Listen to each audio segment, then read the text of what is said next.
What does freedom mean to you? Does it mean the freedom to choose? The freedom to have a family and raise your kids according to your own values? What about living a wild, adventurous life, experimenting with music, relationships, or art? What does freedom really mean? What if freedom meant something that only a few Americans still understood? What if it meant that your choices and your values were set by you, rather than by some politician in a far-off capital? Some people think we're only free to choose to live exactly how they live, by their moral code, or their narrow worldviews. But if liberty means anything, it means that you, and you alone, have the power to exercise your rights to which the laws of nature and nature's God granted you. It's time to put these principles back into action. It's time to restore the American dream, activate in our communities, and take our country back.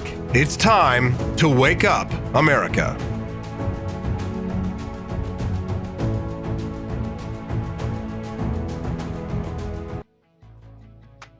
Good morning, Rise and Freedom. I'm Austin Peterson. You're watching and listening to the Wake Up America show. Happy Thursday. Glad to have you here today with us. We appreciate you joining us on the program today. Nice to see your smiling face. No, not your smiling face. I can't see your smiling face, but I can see her smiling face. It's Camelia Peterson in studio. Hey, nice to see you. Thanks so much for coming on, Camelia. Good to see you here. Sure. And to what do we owe the pleasure of your in-studio appearance today? Oh, I had to come, do politics. Do some politics. Is that how you dress when you do politics? No, so I did all my dressing up yesterday. Most of my stuff at the Capitol was yesterday, and so this morning I have nothing to go to right off. So I'm in my casual chuggy attire. Chuggy. Oh my God! Please don't use. No, God! No, God! Please. We're not no. into this chuggy. No! All right. Well, welcome to the show. We're glad to have you on set here today. It's going to be a great program. What do you think? Send us a text today at 573-319-1586. That's 573-319-1586. We've got a great program for you today. At the top of the show, we're going to talk about Nikki Haley here in just a few minutes. I know a lot of you are really excited about the possibility of Nikki Haley being president of the United States, right? Calm down, okay? What's with the booze here this morning? I don't know. The studio audience is a little rowdy today. Well, we'll talk about that in just a few minutes. But then after that, Vince the Barbarian is going to be joining us today.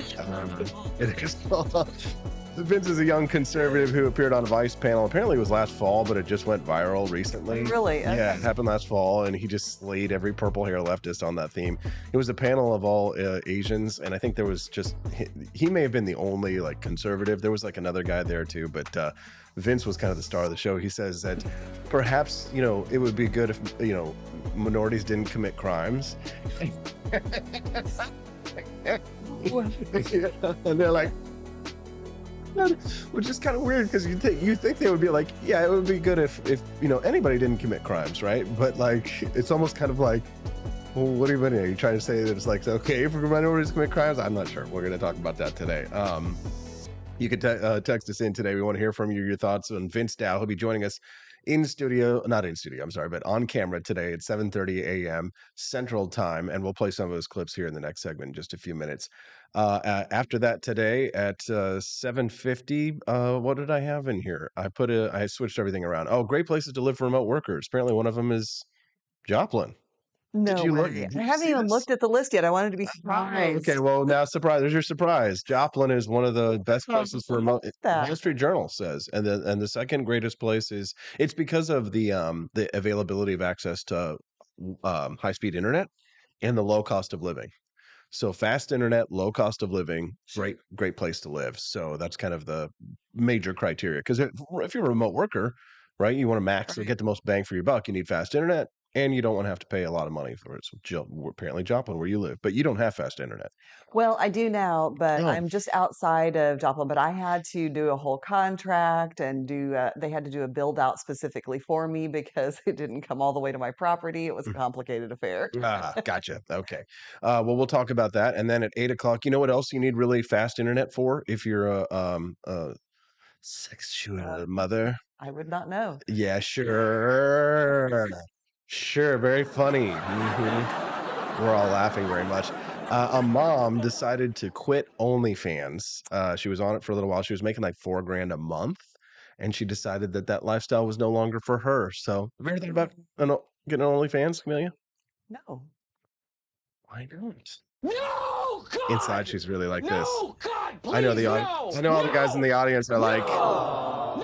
oh, yeah, I'm a little sad about that one. Well, If I started an OnlyFans, they'd be like,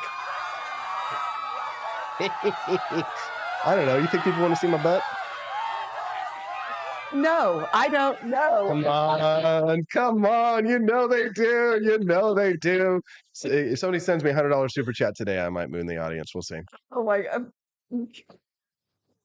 Reverse incentives. No, it's just talk about perverse incentives. Well, welcome to the morning show where everything's weird and we try and make Camellia turn red. At 8:23 today, a student sued his school after he was forced to remove a shirt that supported the Second Amendment. It wasn't really anything offensive. It was just the Second Amendment is my gun permit or something like that. You know, Right, shall not be infringed. Yeah, shall not be infringed. Yeah, something you'd find at the AP for Liberty shop, for example. Yes, but we'll talk about that. And then at 8:35, apparently, Reason Magazine is a target of the State Department, or the State Department is funding this program that has listed like global disinformation, and like the top 10 most biased disinformation sources are Fox News, Reason Magazine, Newsmax, American Conservative, and the top 10 most trusted list by the State Department is USA Today and New York Times. And, yes, but don't trust the New York Post. Don't trust the New York Post. Only trust the New York Times. Yes, bias and trust. That's our government, like funding these kinds of studies. We're going to talk about that today at 8:35 and what it means for your First Amendment, which is being advertised on Camellia's shirt. Number 8 at 8:49 today, the View hosts pile on a statement who dared to say that mental health is the problem for mass shootings, not the guns. We'll talk about that at the end of the show today, if we have time, which we rarely do, because we usually go on and on about one thing or another. All right, so I guess we should hit the top of the show. The segment, Nikki Haley decides to run for president of the United States. She can't win. She's not white. I only vote for white people. I'm sorry. I'm a Republican. She's not white? She's not white. So I can't vote for her because repping GOP, my Christian God is white. I don't really know. I'm just kidding. All right. It's just a joke for the love of God. All right. What do you mean? I never really thought about it. Okay. Well, Nikki Haley. So apparently she's former South Carolina governor. Yeah. Former U.S. ambassador to the United Nations, Yep. which means she's part of the UNESCO conspiracy, right? Yeah. Right. But a lot of people are saying that it's a long shot, which I kind of think it is too, as well. But it's I've heard that running for president is good for your career. How's that working out for you?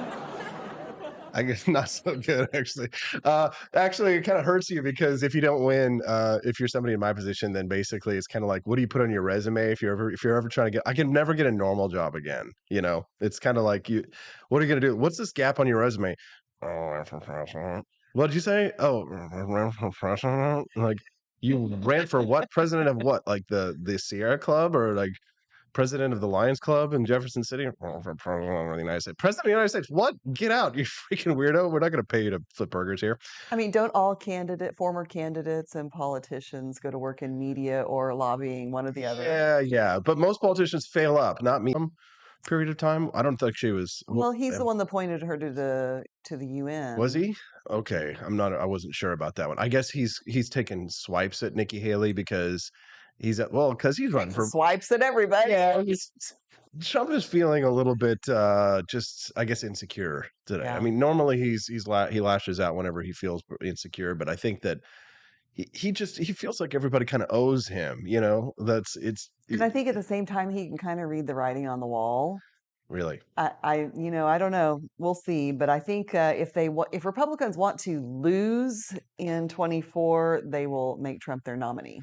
Really? Yeah. You think so? Why? Yes. Explain yourself. Because there is no more surefire way to motivate the left to get out to the polls than for Donald Trump to be on the ballot. Yeah. He's good at getting people out to vote. And it will not only be, I mean, you not only risk losing the presidency, but you will lose state seats too. We will lose seats here in Missouri. Really? If that happens. Absolutely. They love him here in Missouri. He beat Hillary Clinton by 10 points. I know, but we have some areas that are just barely red, and they're just close enough that would do it. CJ, you're going to make the Trumpers big mad. Sorry. As Chris Morrill says, I know you're part of that conspiracy against him.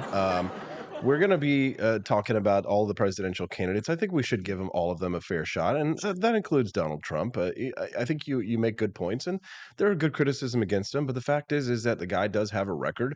And did you hear me talking to Rich Lowry from the National Review the other day about the whole politics of playing nice and antics of Marjorie Taylor Greene?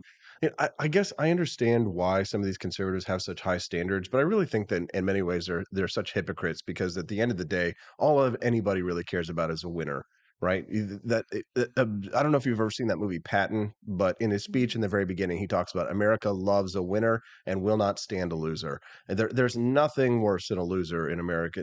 You saw the winners yesterday out for the Chiefs rally and stuff like that. There would have been no rally if the Chiefs had lost the Super Bowl, okay? But when people win, they show up en masse. That's what people care about.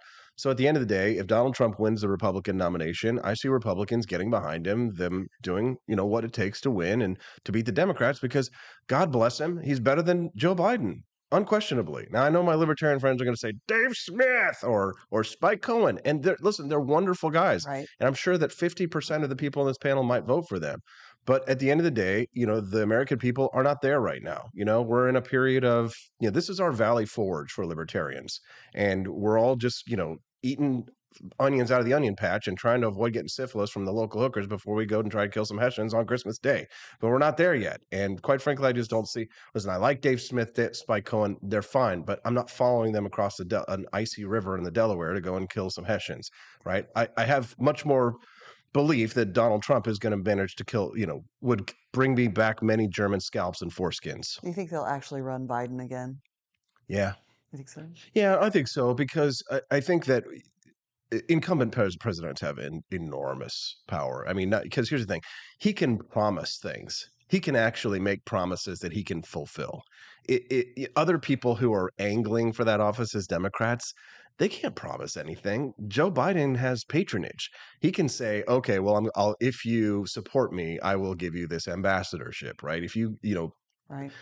There's just too much power in the incumbent president. There's just no way. Any talk of, people running against Joe Biden or he's too old, which I see. What is this look of this smug? What is this smug look on your face? What is this? No, it just seems like his own party is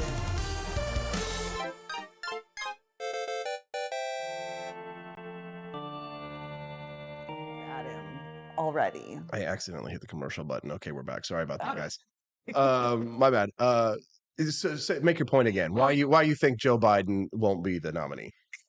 It seems like his own party is already coming out against him in some subtle ways. All the classified document and stuff that's been going. Sure, trying, but it doesn't matter. The power of the presidency, it's too much. He can promise everything. He can promise positions. He can give them things. He has power to do that. They have nothing. Quest Fanning gave us a super chat today. Thank you, Quest. Appreciate that. He says Nikki Haley is a Trump ally and is entering just to fragment the Republican field for him. Ooh, I like this conspiracy theory. This is good. I like this. Makes me feel good today. All right, we're going to go to commercial break really quick. When we get back, we're going to talk about Vince Dao, the Barbarian. We're going to play some of his clips, and then he's going to join us today at 7:30 a.m. This young conservative making waves for slaying leftists in the field of battle. It's good stuff. We'll be back with more on the Wake Up America show at wakeupamericashow.com.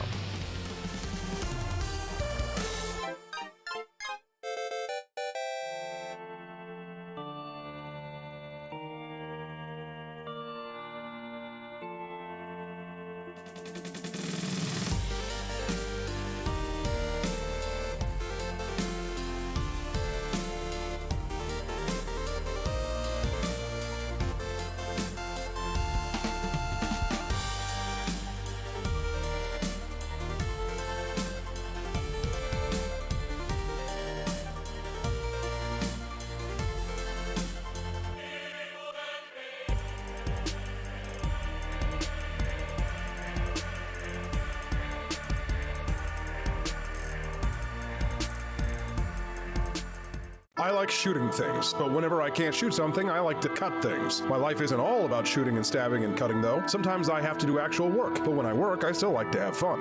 And there's nothing less fun than trying to cut with a crappy knife. Thankfully, from the ancient sect of Christian knights, who also loved cutting and stabbing, comes a new implement that has received my personal blessing, the Templar knife. Like the ancient sword of Excalibur, you don't choose a Templar knife, it chooses you. You just decide what kind you want on the website first, however, and then order it online, and then it chooses you. The Templar knife comes in a variety of shapes. As a man of culture and taste, I have decided I will never use a terrible knife again. And thanks to the inspiration provided by this excellent product, I have decided to launch a new crusade against anyone using less than superior knives. Join me, brothers and sisters, by visiting uppercuttactical.com/pages/Templar-knives. That's a lot of slashes. For that, you'll need a Templar knife. For 10% off, use code AP for Liberty and join me in a quest for glory, for liberty, for Christendom, for the Templar knife. Get yours today. Fire.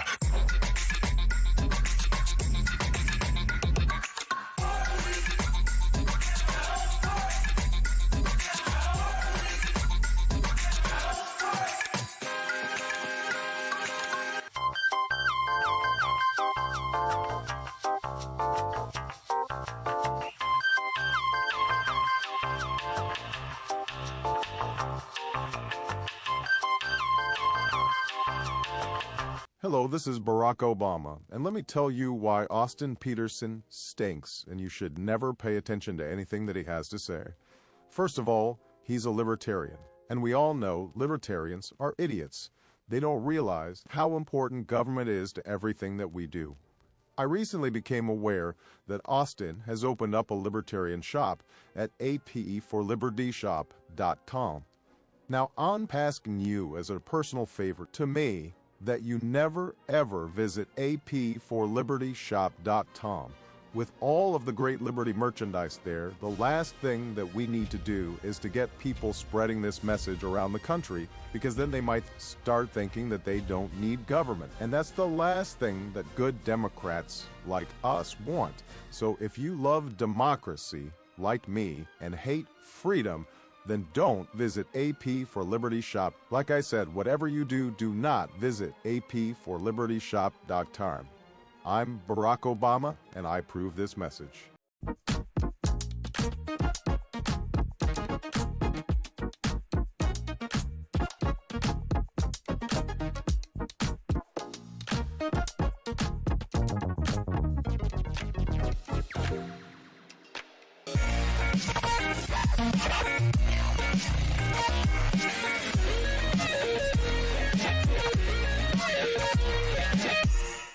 When I was in foster care, I never knew when I would have to move, so I always had my suitcase ready to go.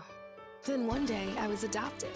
My new parents opened their hearts and home to me.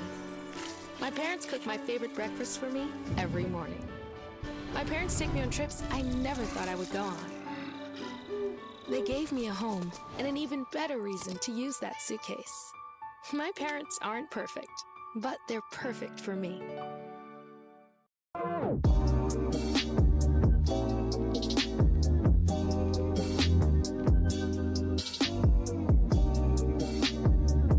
I would remind you that extremism in the defense of liberty is no vice. It is better to settle these matters in the courts than on the streets, and new laws are needed at every level. But law alone cannot make men see right.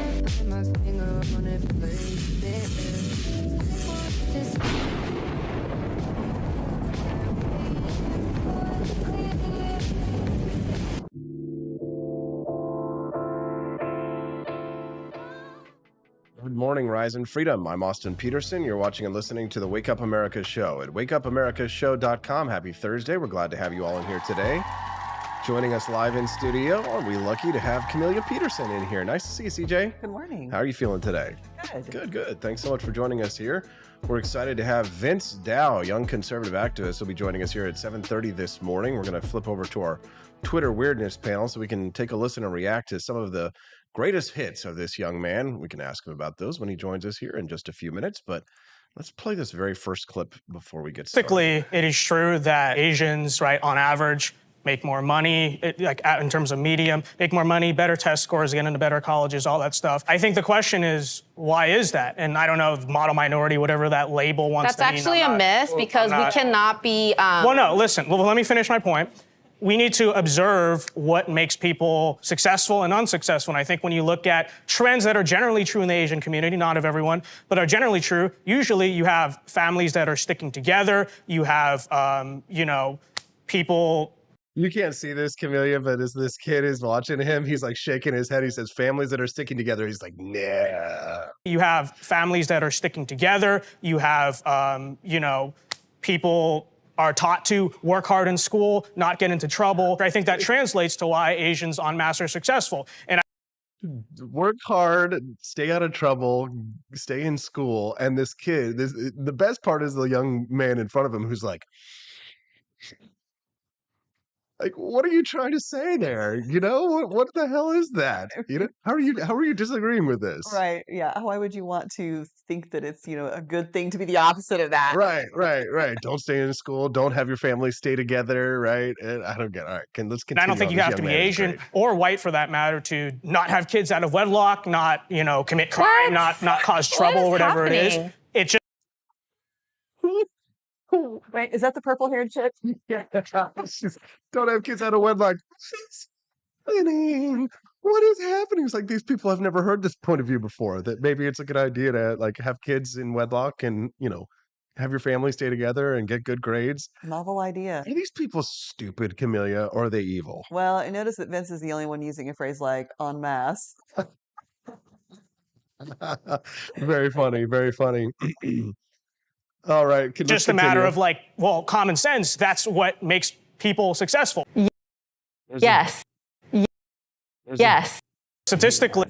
There's a difference between assimilation and cultural erasure. So they're saying essentially that committing crimes is a part of their culture. What the hell? Right? They're being, essentially, there's a difference between assimilation and cultural erasure. I don't think there's any cultural erasure going on. There's no cultural erasure going on in not committing crimes and keeping your family together and not having kids out of wedlock. How is that cultural erasure? I have no idea. It's if you continue to do those things, you will erase your culture because yeah, no kidding. Here's the thing, on some level, I agree with the conservative view that some cultures are superior to others, right? It's much. I think we're better off with the fact that the Aztecs are no longer committing human sacrifices on the pyramids in Teotihuacan. Yes. You know what I mean? In Zacalotl and Mahahuacalotl, right? We're glad, right? Things are a little bit better than they were back in the days when they thought, doing a rain dance, and sacrificing a virgin here in Native America was the way to ensure that the crops were not flooded. So some cultures are superior. Arguably, I think that progress has brought us to a point where things are better off.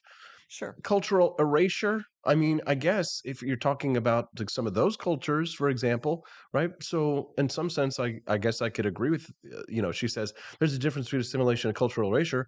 Yeah, because if you bring a culture to the United States that is anathema, if you bring your communist, anarchist, bring down the Constitution, destroy the United States, be like Ilhan Omar and hate the United States, then, let's get the number 2 pencil out and the pink eraser, and we'll scratch that out of history, and you can just take that and you can move along, because it's on some level we do need a form of assimilation. Wouldn't you agree? Well, yes, and when people immigrate to America, historically they have come and they have assimilated. They've joined the culture, but not at the expense of losing, their native culture, their roots, where they came from. We see this all the time, especially in cities where you'll have, ethnic neighborhoods. And I don't think there's anything wrong with that. I think that's one of the beautiful things about America is that diversity. Right, the diversity, but everybody's still American and they're proud to be that. Right. Well, see, I think that's an interesting, because I know that Vince is not a big fan of the concept of diversity such as it is,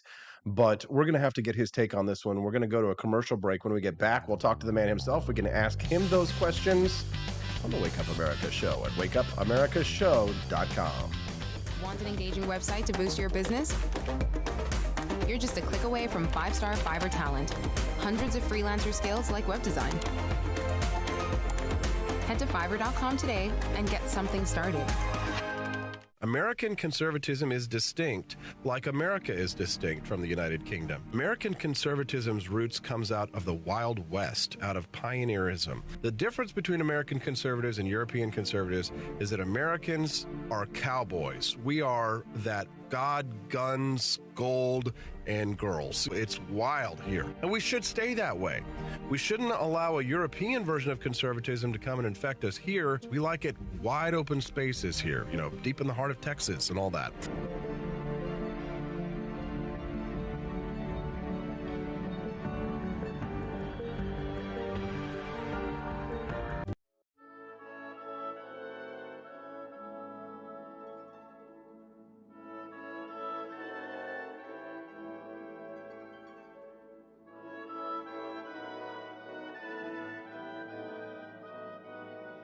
Hey there, it's your favorite Vice President Joe Biden. I wanted to talk to you today about the Wake Up America show, the best source for all your political news and commentary. But before I get started, let me just make sure I have all my notes in order. Okay, where was I? All right, the Wake Up America show. It's a great way to stay informed and make your voice heard. Boy, what was I saying again? Oh, right. The Wake Up America show. It's important that we all stay engaged and knowledgeable about what's going on in our country and, you know, the thing. But hold on, where was I going with all this? Oh, yeah. The Wake Up America show.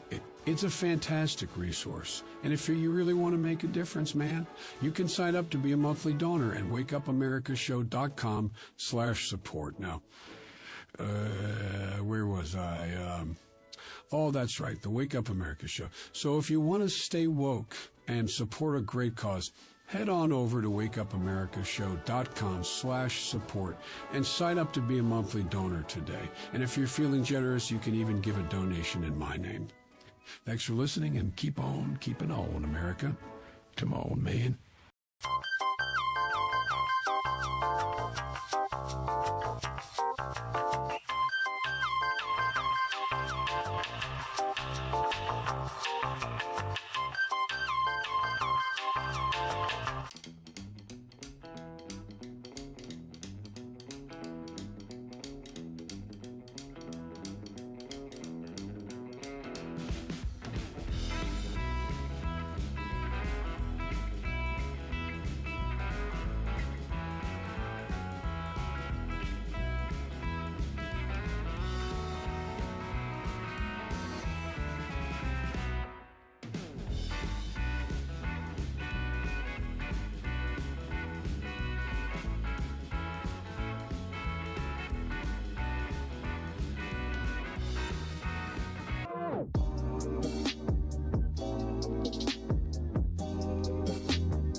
Thank you for watching the Wake Up America show with my dad. Today, I'd like to share with you 3 reasons why you should visit Dad's online store at apforlibertyshop.com. Number 1, you can get exclusive freedom-loving merch designed by AP himself or me mom, Steffi. Liberty Laura has made some designs as well, and blimey, they are great. Number 2, most of these products are so wicked that they aren't even allowed to be advertised on Facebook or Instagram. Modern machine guns and a proper keychain. Plus, our Grover Cleveland t-shirt is so spicy apparently that leftists on Facebook specifically banned it from appearing on the website. Number 3, you're supporting liberty lovers just like you. Spend your money where you earn it, and you help me pups build a community that supports what you believe. Bloody hell, this commercial is running too long. Gotta run. Bye now. Don't forget to visit apforlibertyshop.com. That's apforlibertyshop.com.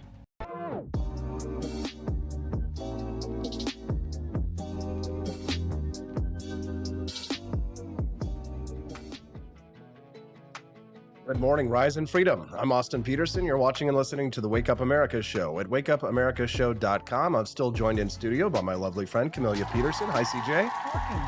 Nice to see you. All right, Conan, what is best in life? To crush your enemies to drive them before you and to hear the lamentations of your women. We've been calling this man all week Vince the Barbarian. He appeared on a Vice panel apparently last fall, and it just went viral over the last couple of weeks, and now we get a chance to talk to the man himself, the warrior for conservative values, Vince Dao. Good morning, Vince. Thanks for joining us on the program today. Thanks for having me, Austin. That's quite the name. Haven't heard it yet myself, but I like it. I like it. Yeah, the thumbnail cover photo for this episode today features you shirtless, all giga chatted out. So, well, being Asian, I'm probably related to Genghis Khan, statistically speaking. So very true. Very true.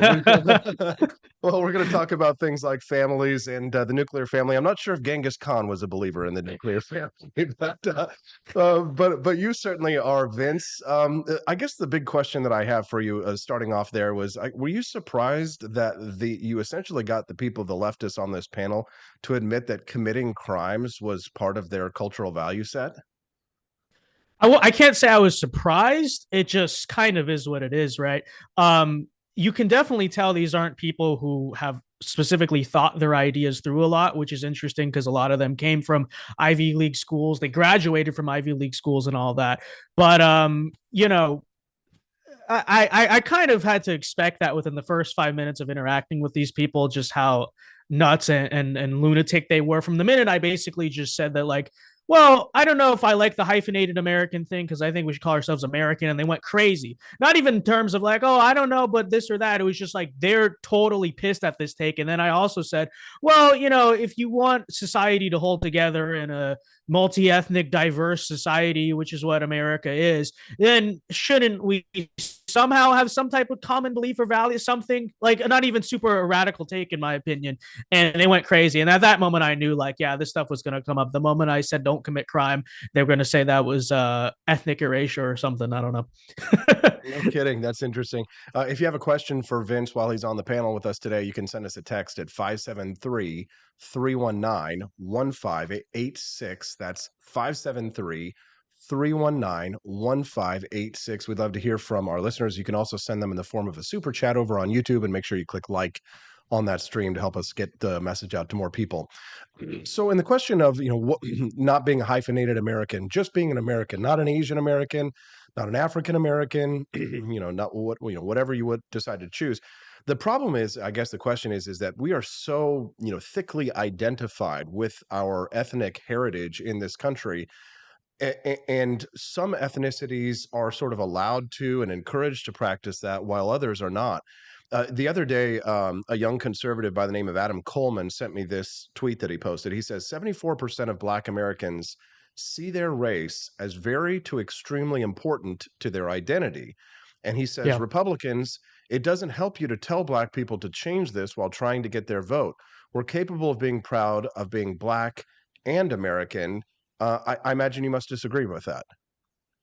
Yeah, I mean, I don't know what is most electorally viable. I'm not a politician. I'm not a guy running for office, right? And so I don't know if they have to do what they have to do. I don't know. But I just look at this from a truly practical perspective in terms of it's a dividing factor in society, right? And I think it's one thing even to just say, oh, I'm proud to celebrate my heritage or whatever. But I notice very often among a lot of ethnic groups in America, it's not just about, oh, I'm just proud to be so-and-so, whatever. It's also about, like, the political system should solely reflect my self-interest, and I should demand that it is only those self-interests and nothing in terms of, like, just what's good for the rest of society that should be advocated for and sought for. And so, I mean, Teddy Roosevelt said this, and I think it's just kind of common sense. Most nations historically throughout history have been like ethno-states, right? Like people we're all French or Anglo-Saxon, whatever, Chinese. And I think, that's not true of America, especially America today. And so what's going to hold us together? That's just the central premise that I'm asking. And I'm not even saying that I necessarily have the easiest answer to that question, but notice on that panel, I simply raised that question essentially. And it just the mere thought of saying that or pointing that out is insane to them, which is interesting, right? Yeah, very interesting. If you're just tuning into the Wake Up America show, I'm speaking to Vince Dao. He's a young conservative activist, talking about him appearing on a Vice panel last fall where he talked about things like diversity, cultural heritage, ethnicity, and what it means to be an American, not a hyphenated American. Now, I mean, I think I agree with you, Vince, broadly in the question of, being an American, and we need to unite, find uniting principles, and ask ourselves, what is it that allows our communities to thrive and for us to have the best outcomes. I agree with you on things like keeping families together, getting a good education, staying in school, as a way to build healthy communities. But I imagine you would probably disagree with someone who might say something like diversity is as a key strength of the United States. I happen to agree with that. I grew up in a very homogenous town, a little town here in the state of Missouri. I moved to New York City after college and experienced diverse cultures, the Hasidic Jews of Brooklyn, et cetera. The Mark Twain, who's another Missourian, famously said, travel is fatal to prejudice, bigotry, and narrow-mindedness.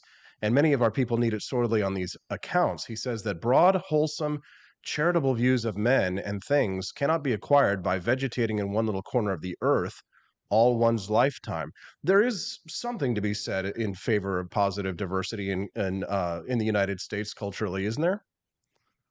Well, I think the Mark Twain quote is true, but he's talking about like traveling to other places, right? Seeing like I would say, yeah, I mean that's a good thing, but the issue is that we often boil down the strength of diversity of things like, well, I like enjoying these other cultures, and yeah, it's nice that like America has a lot of great cuisine and different types of music and art and all this stuff, but I would argue that those types of things, in my opinion, are somewhat frivolous in comparison to the other issues that can arise of such like a divided kind of identityless nation, right? And so like I said on the panel, people don't build things and come together because they share nothing in common, right? They come in together and do all of those things because they share something in common. And basically all I'm saying is that as America becomes more and more diverse and this and that inherently, I think you might agree with this or not, but even one of the leftists on the panel agreed with this. Inherently,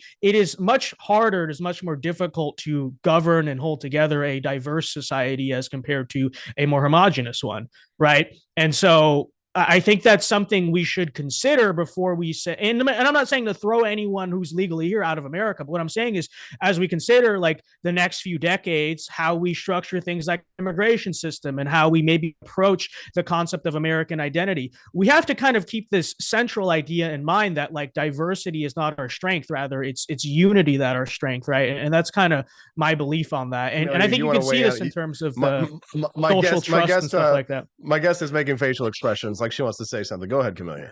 The idea that unity is our strength, but I also think I think it can be both. So it can be unity and diversity. But don't you think a lot of the divisiveness and the way things are fractured right now really came from when we started prioritizing minority groups? And it's almost like we set ourselves up for this when we started things like whether it's affirmative action or whether we give special perks to different ethnicities. I mean, we've sort of divided ourselves against each other with some of these programs. Wouldn't you agree, Vince? Oh yeah, I mean it's definitely true that I think the whole issue has been exacerbated by our political elite and our political system. I would never deny that, but I think we should also acknowledge that even if that stuff never happened, if you put a bunch of different people and different ethnic groups into the same country, inherently without any of the sinister things that have happened, obviously, since, you would still have inherently a larger challenge. And all I'm essentially saying is like, we have to recognize that challenge and kind of keep that in mind when we govern our country, right? Yeah, a couple of minutes ago, Vince, you said you talked about things like cuisine and culture and art, and described them as frivolous. If I'm putting words in your mouth, just please correct me. Yeah, I did. Yeah. Okay, but John Adams said that he had to study politics and war, that his son had the liberty to study mathematics and philosophy, and then his sons would study mathematics and philosophy and geography so that their sons could study painting, poetry, music, architecture, statuary, tapestry, and porcelain. Right? The whole point of being able to accomplish things in science, technology, engineering, and mathematics is so that we can have beauty in the world. I mean, beauty is what gives the world its meaning. Architecture and art and these individualistic pursuits that people are able to pursue because we have a prosperous nation. I mean, wouldn't you agree that, life would really have no meaning without the beauty of music and art and cuisine? That's certainly true, but that also kind of implies that America at its founding or historically also didn't have those things. And so what I'm more so saying is not that it's like them things in themselves that are frivolous, but rather it's the way that like diversity benefits them, because historically you look at like the Capitol building and stuff like that. Like America has a traditional art style, traditional schools of philosophy in the West, et cetera, all that. What I'm saying is like people point out diversity in terms of, well, diversity adds to this so and so, and that Chinatown, there's a different architecture style, different art, all that stuff. But America and American civilization, I think, would still have those things and have some pretty good forms of those things, regardless of that, right? And any society will create that of itself. What I'm saying is that when you look at, oh, well, this so and so immigrant group brings over this type of art, great. Like we can appreciate that, we can enjoy that. But I don't think that's like how we should structure our whole system, and our whole immigration system is just, well, what brings over good art and good music? You know what I mean? I think we should consider more big picture things than maybe that. We kind of do that. I mean, for example, Pamela Anderson, I was watching her documentary last night. She was Canadian and she had to immigrate here illegally in order to be able to pose for Playboy magazine. You may not agree with those cultural values, but certainly she brought a lot of monetary value to the United States. We can have a debate about whether or not that's a net positive or not. But the question is how do you become an American citizen? And you have to either be rich or you have to have some kind of incredible skill, or you've got to have some kind of artistic skill. Most of the people, a lot of people in Hollywood, Jim Carrey's Canadian, a lot of our actors in Hollywood are foreign, for example. But in regards to a conformist society, consider the art that's created, Soviet art compared to American art. I think that the reason the United States won the Cold War in large part was because of the yearning for those conformist, collectivist, homogenous societies, for the art styles and for the Levi's jeans and for the atomistic, individualistic, anti-collectivistic, capitalistic society that was creating the forms of art that the more conformist societies wished for, right? So in many ways, artistic and individualistic diversity of the United States was what helped cause the fall of the Soviet Union. That, and because communism itself, of course, doesn't work. But I mean, if you have an overly collectivistic society, an overly homogenistic society, it becomes dull, it becomes lifeless, it becomes meaningless. And I don't think that you would argue that brutalist art, Soviet art, or if you look at Washington, D.C., you'll see the influence of brutalist architecture and our terrible, disgusting bureaucratic government. I mean, those are conformist, collectivist institutions. But it's the beautiful individualist institutions of the United States that really create the true beauty in art, isn't it? I agree with that, but I think that's largely because Russia, yes, embraced Marxism, embraced communism. If you look at Russia before, the Bolshevik Revolution, the Kremlin and stuff are beautiful structures. I think like the old Russian crown did a lot of beautiful stuff, and I think look at Paris, France, Rome, Italy, Washington, D.C., right? And so I wouldn't necessarily say it's like our diversity that created those things. I think it's just that, like, we were not a communistic society and they were. And I think pre-communism, they actually created a lot of beautiful art and a lot of beautiful things. And I think that's true of a lot of, just European nations and stuff throughout history. So I don't know if I would say it's because of diversity, I agree with the point, though. Yeah. Okay. Yeah. Sure. If you're just tuning in to the Wake Up America show, I'm Austin Peterson. I'm speaking to Vince Dao. He blew up and went viral over the last couple of weeks for a panel that he appeared on last fall on Vice Magazine. I'm still joined in studio by my friend Camelia Peterson, if you're wondering who that lovely lady is over there. Let me check and see if we got any questions over on the text line, which you can send in at 573-319-1586. Again, that text line is 573-319-1586. 1586. So Vince, where do you see this going in the struggle between conservatism and leftism here in the United States? Because historically, and many conservatives have even acknowledged this. Conservative and libertarians criticize conservatives for this. Michael Malice has a quote. He says, "Conservatism is progressivism driving the speed limit." We see conservatives, modern conservatives, embracing progressive values from 20 years ago. As a matter of fact, I think I saw you sort of complaining about this on your Instagram page, where you were talking about homosexuals that were being openly paraded about in the conservative movement. And I imagine that to you, that is anathema. So, I mean, how do you see the conservative movement able to effectively wage war against the left when many of your social conservative values that you espouse aren't shared by, maybe at least definitely the establishment conservatives? Like, I know Charlie Kirk, for example, wouldn't agree with you on that. They have many gay representatives, homosexual representatives, people going out there and advancing log cabin republicanism and things like that. So how do you sort of advance your conservative Christian worldview when, the long march towards history pushes against it and towards progress? Well, I think Charlie Kirk more recently, has said that marriage is between a man and a woman and stuff, and so I think he's actually moving more in kind of my direction on the view of those things. But I do acknowledge that if we've rolled down the slippery slope, then we have to climb back up the slippery slope, right? And so I don't think we're going to get exactly everywhere I want to be overnight, but I think if things can incrementally move against us, then they can also incrementally move for us. And so I think the more that we can gradually make progress in terms of rolling back a lot of the stuff that the social left and the social liberals have done, then over time we can get back to a point. How do you do that? I mean, how do you re-marginalize homosexuals in American society? How do you put them back in the closet, right? How do you, shut down the gay pride parades, like, fire Pete Buttigieg, like, ban gay sex? I mean, how do you do this? It's a colorful way to phrase the question, but I think that, like I said, it's a process that takes time, just in the same way the homosexual normalization took time in American society. But I would say, there's a big culture war fight going on right now with the more radical ends of the LGBT stuff, right? And so what I'm essentially saying is conservatives should try to first hold ground before they take ground, right? So first, at least try to hold the line here. And the issue I see, and the reason I kind of point out over time that, like, well, here's what conservatives have given up is, like, 10 or so years ago, being anti-gay marriage was the mainstream position of the Republican Party. And now it's like, if you are anti-gay marriage, a lot of Republicans look at you like you're crazy.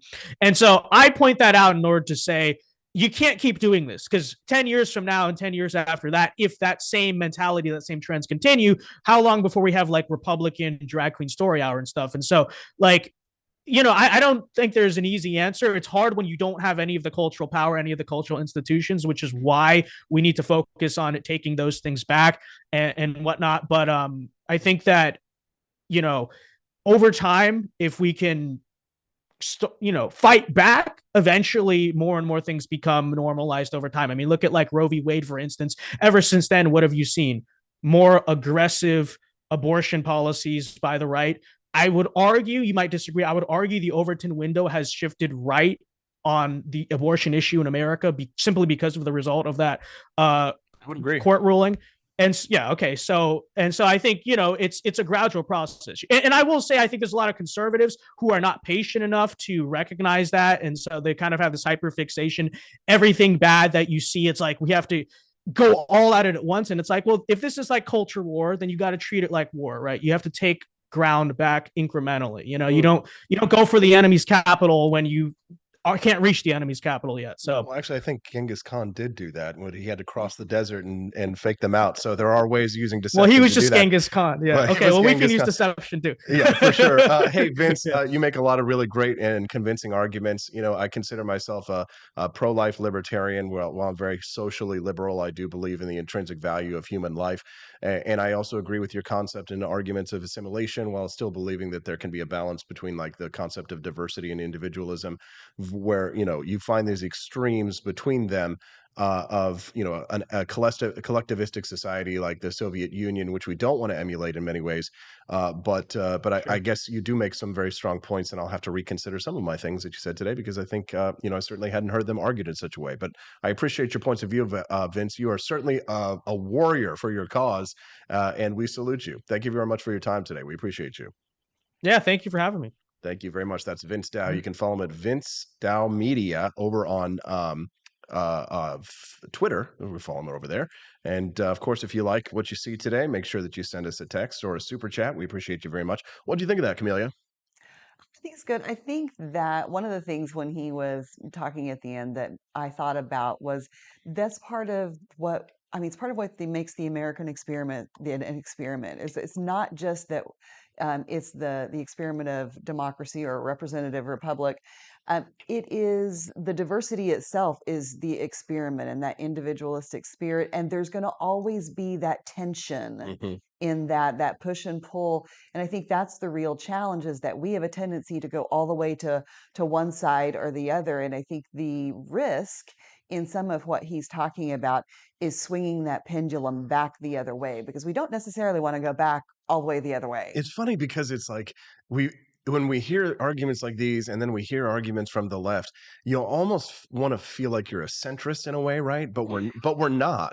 We're sort of like I'm going to say extremist, and I don't give a shit what Elizabeth Fanning Press tells me.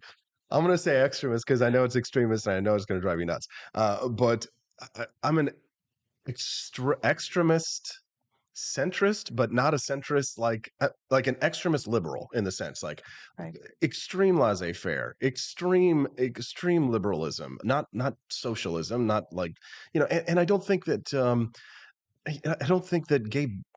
global homo agenda is really the end of the world, because here we are, we find ourselves, if you believe in globalization, right, you're a globalist, right?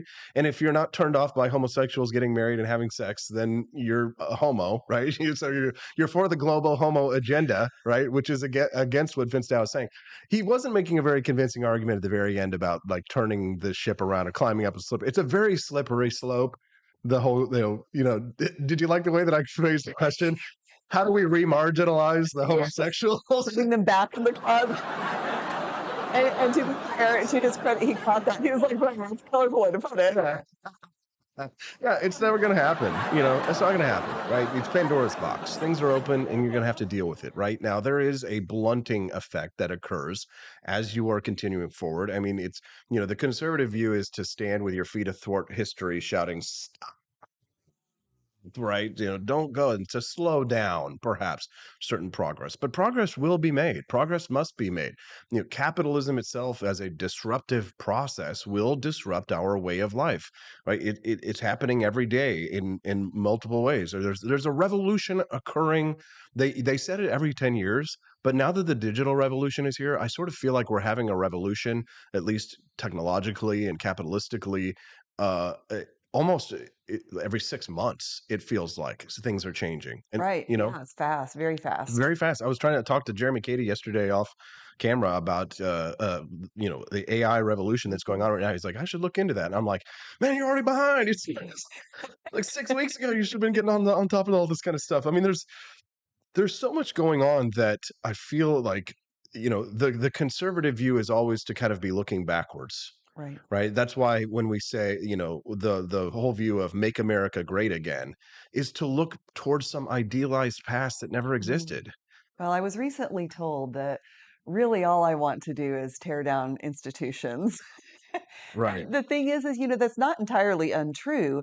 I think that institutions are a good thing, but if we have institutions that are not working or they're not good, we haven't kept every single thing that's been the standard, because sometimes those are not good things. Sometimes they're not good for us. Like I said earlier, when we were talking about the Aztecs, right? It was a good thing that we had cultural erasure and they're no longer ripping out people's hearts and sacrificing virgins on the pyramids. And, the Mayans are no longer cutting, their penises on tips and demons splitting out of them and things like that. Okay, not kidding. That was actually on a Mayan or an Aztec temple wall thing that I saw when I went to the British Museum of London. There was a guy who was like splitting open the tip of his penis and a demon was coming out of it. And I was kind of like, as cool as that is, as much as I appreciate that cultural diversity, I think we can leave that behind. Although we still do continue that penis splitting tradition. It's just, we call it circumcision. Oh, where's my rim shot? For God's sakes, Austin. I know I've got one over here somewhere. Wait, there it is. Wait. There you go. There it is. There we go. All right. So I'm just going to go to a commercial break because I'm lost and I don't know where we are and I need to get back on track. So I just got to figure out We got to get the global homo agenda somehow. All right, so let me go to a commercial break, and when I get back, I will know what the hell is going on the Wake Up America Show at wakeupAmericaShow.com. Donald Trump and I approve this message. Believe me, Austin Peterson is the best. He's got the greatest Wake Up America show I've ever seen. Whenever I tune in the mornings and watch the live stream, let me tell you, he has got the absolute best content. I love his guests. It's just a total blast to watch, and I highly endorse and recommend the Wake Up America show. It's terrific, believe me. Step right up, ladies and gents, to learn about the coolest president yet. He's not just any old prez, he's Calvin Coolidge, and boy oh boy is he different from the rest. He was quiet as a mouse, but don't you underestimate his power. He knew how to handle money, and he didn't waste an hour. He cut taxes, lowered debt, and balanced the budget with ease. No wonder the Roaring Twenties brought such prosperity and peace. But don't take my word for it. Grab a copy of Calvin the Coolest President and see for yourself. It's a children's book that'll make you smile and help your little ones learn about wealth. You can find it on Amazon Kindle or get your hands on a paperback at apforlibertyshop.com. So come on down and get yourself a copy of the book that's making waves all around town. You won't regret it, so get ready to be floored because Calvin Coolidge, well, folks, he really scored.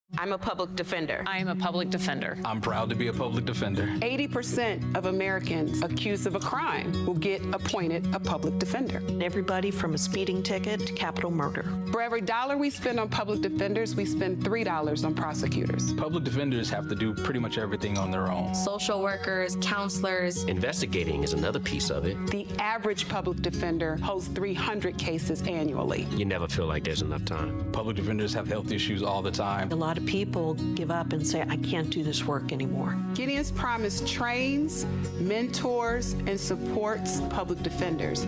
There are a lot of people who say that they would not still be public defenders, but for Gideon's Promise. It's fueled me to continue on in this fight. Gideon's Promise has changed the face of public defense. People see us as troublemakers.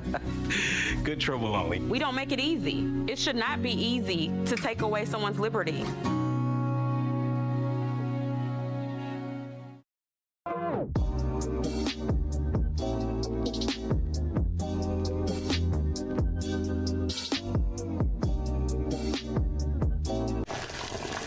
Ever hear the one about the frog? Put a frog in a pot of boiling water and it'll jump right out. Here's my resume again. But put a frog in a pot of cool water and slowly heat it up, and that frog will boil. It's a lie. But as a metaphor for us and all that we go through as veterans, Do you have any real-world experience? it's a story that rings true. We make excuses for how we feel. We push everything down. We tell ourselves the lie that it's easier to stay in that boiling water, to disconnect. And some days, maybe it is. But you've never been interested in easy. Make no mistake, reaching out is hard. Do it anyway. You're not alone. You've got this. You are not a frog. Find resources at va.gov/reach.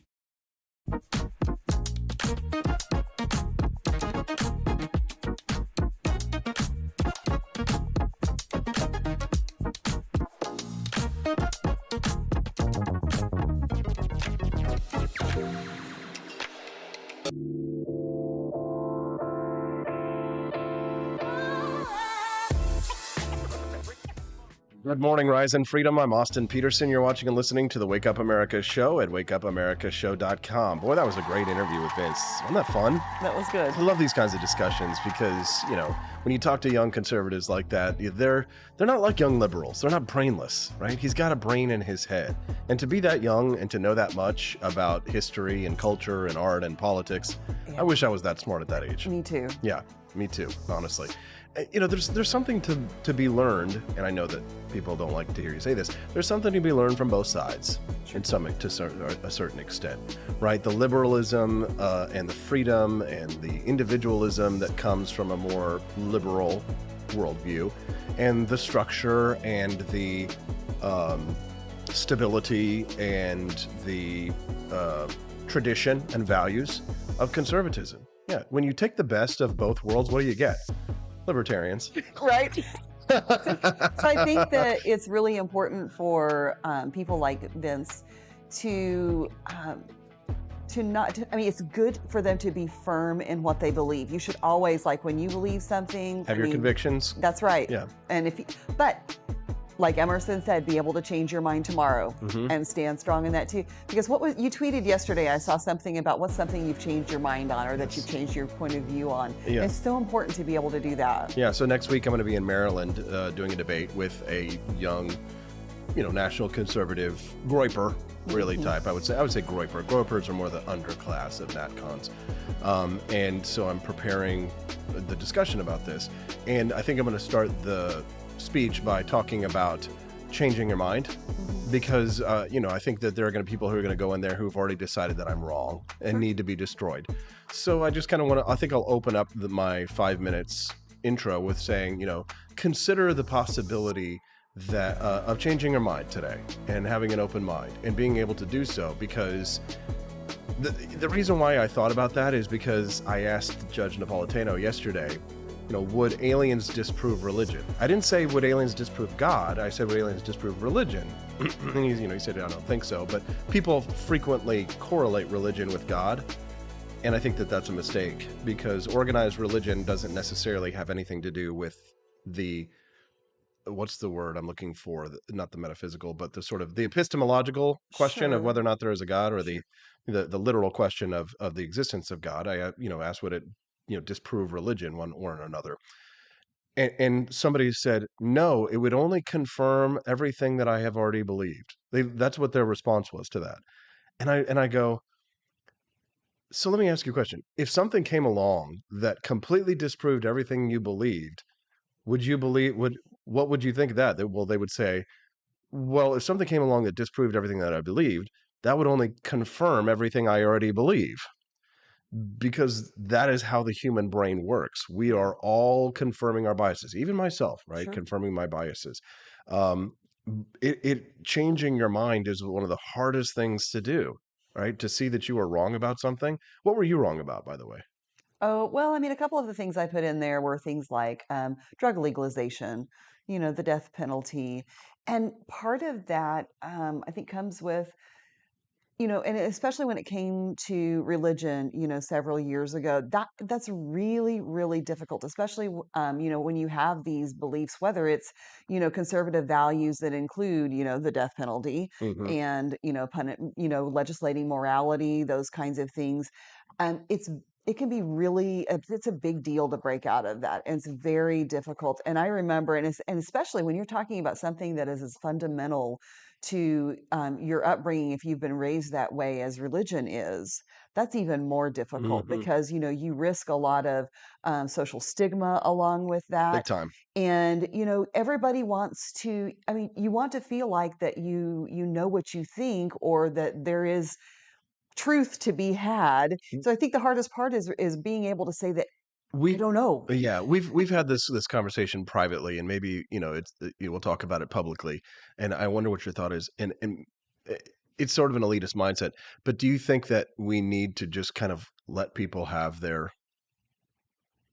beliefs, in the sense that they need it? You and I don't need it, right? But let the people have their belief systems, right? Like why should we try and disabuse them of their notions. It's a very elitist view, but I mean, at some point for ourselves, I mean, do we really need to be evangelicals for atheism or agnosticism? Do we really need to change people's minds? Not at all. I mean, sometimes because the evangelicals on the other side are so antagonistic that we feel the need to be, a warrior for our viewpoint. But like people who are in prison, for example, they have nothing. Right? They have their Bible and they have their time alone with prayer and with their God. They have nothing else, right? Think about all the poor in this society. In some, Karl Marx's famous quote: "Religion is the opiate of the masses," right? We believe in the legalization of all drugs, right? So, if religion is an opiate, then let the people have their opiates. You're making these faces, but I mean, like these are interesting questions. Sure. I do think that this is one of the reasons why I think you will hear people, especially people who are religious, say that atheism is a religion. Yeah, they say that, but that's just because they're projecting. Well, maybe so, but I think Some of them. there's a certain amount of truth to that because there are a lot of atheists who become very dogmatic. Well, they'll say that atheism is a religion, but then you have to ask: is clear a color? What color is clear? It's nothing. It's nothing, right? It's not a color at all, is it? Right? So non-belief is not a belief in something, right? It's just a lack of belief, right? Sure. And I think, well, like I said, I think that's why, I mean, it took me a long time to even be able to say, I don't know. But it's very freeing when you can say, I don't know. And that holds true for a lot of things, whether it's Oh religion. God, You yes. don't always have to have an opinion on Absolutely. everything. Absolutely. Just being able to say I have no idea is very liberating. But it's also terrifying because, everybody feels like they have to act like they know everything Sure. all the time. All right. You'll ask people a question like, which way is the corner drugstore and stuff like that, and they'll just make something up on the spot because they would rather say, to act like they know than feel like they're stupid and they don't know. There's just something innate about us that we feel we need to have an explanation for everything, and it's very backwards as a thinking. But I mean, for ourselves, uh, you know, it I don't know how to feel about the fact that I feel to myself, let the people have their beliefs. You know what I mean? Let them have their, he's in prison. He's got nothing. They're broke. They're dirty. They make less than $40,000 a year. They have no hope, or they're old, right? Or they're senior citizens in a nursing home. Are you really going to go tell grandma there is no higher power? You know what I mean? Like, just let them believe, right? Let them have that, right? They need it. We don't need it. I don't know if I'm right there with you in quite that elitist, But I mean, you are, because if you don't believe and you think it's okay for them to believe and that you should let them have that, don't disabuse them of their notions, then yeah, you are right there with me, right? So I mean, I don't think that it makes them anybody any less or well, but they are inferior in less. any way. They are less because they're broke, they're poor, they have nothing. You and I, we have everything. We have families, we have friend groups, we have youth, we have health, we have life, we have everything. We have so much more than so many people. Think about people who live in Siberia right now that haven't got a pot to piss in or a window to throw it out of. Right? We are the elite. We are the 1%. We may even be, almost the 1% of the 1%, right? In the luxury that we have. We have first world problems, Camellia. Sure. We have first world problems. Well, and that's where, we talk about advances in society, and you were talking about, was it the Adams quote? Where, the more you advance, the more you have the luxury of being able to, go through these questions of philosophy and art and beauty. And so I think that, it is a luxury. Right. It is. It's very much a luxury, but it's a luxury that people who are in prison don't have. Right. It's a luxury that people who are broke and who don't have access to education and aren't going to be able to don't have the time to sit down and watch a 2-hour Sam Harris lecture on, or to read Letter to a Christian Nation, or can barely read, let alone be reading Sam Harris, advanced books, or, they're do you really think you can sit down and explain to, the average, rural evangelical, the, Richard Dawkins theories of the evolution of the eye? I do think that the stability that religious values brings and the principles has probably They been need that structure. well, I think it's also been a very large part of people's success and cultural success and stability, because there's a lot of, very successful people who are also very devout in their religion, whether it's Jewish, whether it's Christian, no matter what it is. I mean, there's But are we standing on their shoulders in a sense? Christianity and Western civilization have built up this society, have given us to the point where, you and I no longer need the scaffolds that were built by those who were believed in a creator God before us. Now that we have stood on their shoulders, now that we have achieved this level of luxury and this level of first world privilege, we no longer have the need for the old myths or the religion of the religions. We no longer need Christianity needed Zoroastrianism, right? There would be no Christian God without Zoroaster, right? Without the very first monotheism, there would be no Christianity, right? I understand that Christians don't believe that because their God created the world 4,000 years ago, as you believe. But without monotheism, there would be no monotheism, which we could also argue about God in three persons, the Holy Spirit, but they still call it monotheism. You and I, as non-believers, I would say, or skeptics, right? We stand on the shoulders of Christianity, and Christians stand on the shoulders of Zoroaster, and Zoroaster stands on the shoulders of what were the pre-Abrahamic religions? What do we call them largely? Like the Grecian myths, right? Zeus, Jehovah is, Zeus, right? Thor and the the polytheism, right? Theism itself, right? It is theism itself. So monotheism stands on the shoulders of polytheism. Polytheism stands on the shoulders of theism. Theism stands on the shoulders of light in sky, right? Great creator God, right? The explanations for the universe. So, I mean, we can give gratitude for it while also saying that perhaps, do we need these scaffolds anymore, right? Can we stand on our own 2 feet, or do we still need these crutches? maybe. I mean, it's part of that is the human condition. I mean, I think that advances in science and technology have somewhat led to this as well, just because in a lot of ways, religious beliefs have been a response to explaining the unexplainable and the things that you don't know. There's still so much that we don't know, and there's no way to explain that. I mean, there are many things that I can look out, just in nature itself, and I don't have an explanation for, some of those things and the perfectness and the intricacies, and they're just, But the difference between you and the person who says, this is why, is that you're okay with not knowing. I right. think that's the real difference, is being okay Sure. with not knowing. Hikaru asks, stand on their shoulders or stomping on their faces? Well, don't bite at my ankles and I won't stomp in your face. You won't get kicked in the teeth. But it's, I am at least acknowledging that we are standing on the shoulders of those who came before us, right? But as we are advancing, I mean, the plain reality is we're not becoming a more religious society. We're becoming a less religious society. And the question is how do we build a structure? Because people always used religion was always kind of your ready-made playset for morality, right? It was sort of like it was the coloring book for morality, right? The structures were there, and every person used the coloring book to fill it in for their set of morals or values or principles, right? Christians had their own coloring book, Islam has its own coloring book. And so the question is how would people like yourself and myself build society in our image? That's a good question. I mean, I don't know that you can, and I don't know that you can separate any of that. You know what I'm saying? Because it's all intertwined.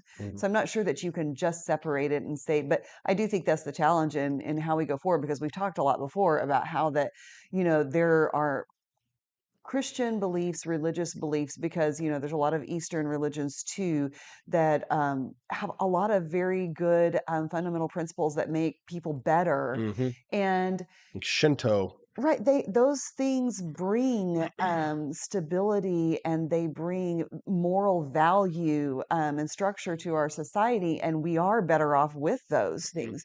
So it's hard to say we should just leave that behind. Yeah, no, I agree. It's like people say America is a Judeo-Christian nation, and I agree, because we are largely populated by Jews and Christians, and a worldview that is excuse me, a country is formed, around that central worldview, and the Right. And I still love those things. I still refer to the Bible all of the time.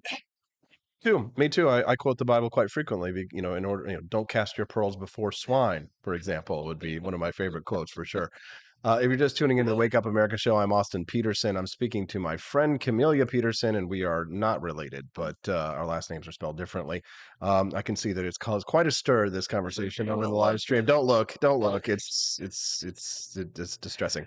We're a minority, and being a minority, you're going to be, your views will be more analyzed perhaps than others. So I will say this because I do think that sometimes people feel like when we talk about these things, that it's a slam against something that's very personal and Of important to course, people. because you're deny. I mean, you're saying I deny. But it's not. I don't ever look at it in a way where I would look at somebody and think that they're less or inferior or think differently of them because they believe something differently than I do. The vast majority of my friends are devout Christians, and I wouldn't have it any other way. I really, Same. and this is probably why one of my biggest pet peeves are charlatan preachers who use their religion to take advantage of people, because people turn to those things when they are in need. They have a need that needs to be filled, and they're looking for comfort and for guidance. And life is hard. So there's a very real need that people have there, and people who take advantage of that just like make me livid. Yeah. And so, and I know so many good people in my life that are so important to me are devout and are true in their faith. Absolutely. I respect that immensely. I can name that. I do find that to be the exception rather than the rule, but they are there. Sure. That's just my view, but we'd love to hear from you.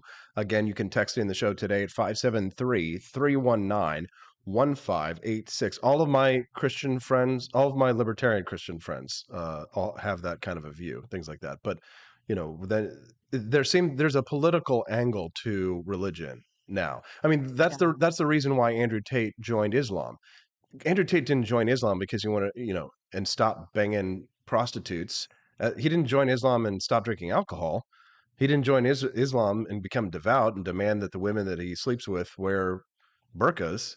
He joined Islam for political reasons. Sure. Well, and before he joined Islam, he was in the Eastern Orthodox Church in Right. Romania.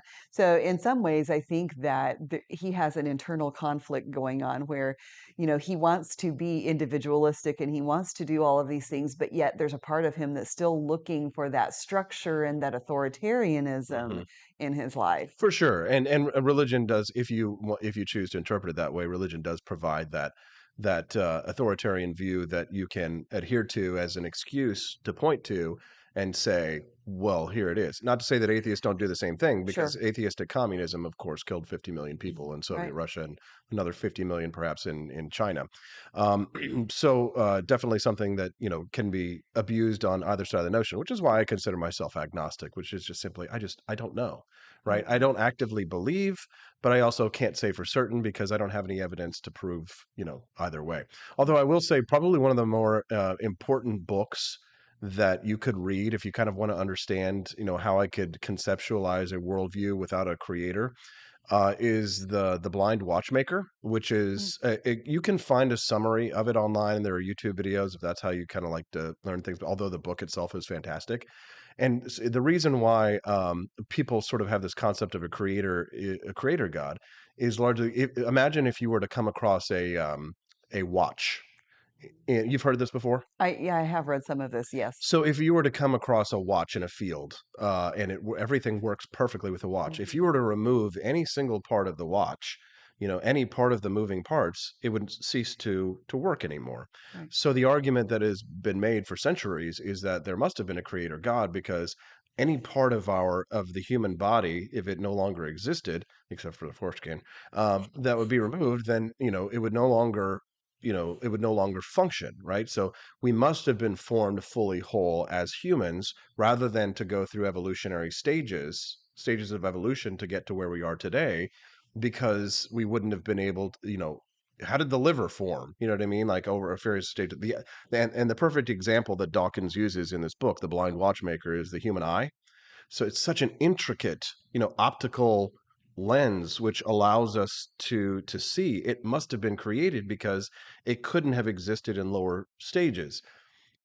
Well, it has existed in lower stages, and there are very logical explanations for how the eye actually has worked in different stages. There are, planarian worms, for example, that have photosensitive cells, right? And so what occurred over a number of years is that a flat photosensitive cell, started to curve, right? And those animals that had a curved photosensitive cell, where light, when it comes in, at different angles, such as light does when it starts to bend through a curved, ocular object, light comes in this way, light comes in that way, allowing something that passes over you to show a shadow and giving you a direction in which you could move, right?